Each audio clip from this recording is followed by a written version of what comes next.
If you're experiencing issues with the Sims 4 multiplayer not working, follow these steps to troubleshoot and resolve the problem quickly. Step 1. Check server status. Visit the official Sims 4 website or social media pages to check if there are any ongoing server issues.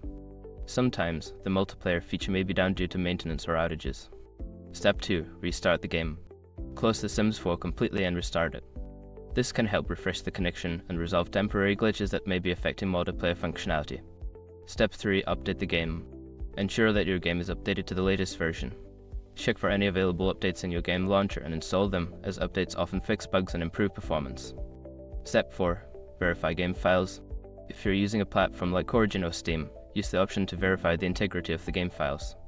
This process will check for missing or corrupted files and replace them as needed. Step 5. Check firewall and antivirus settings. Sometimes, firewall or antivirus software can block the game's connection. Make sure that the Sims 4 is allowed through your firewall and that your antivirus isn't interfering with the game. By following these steps, you should be able to resolve the multiplayer issues in The Sims 4.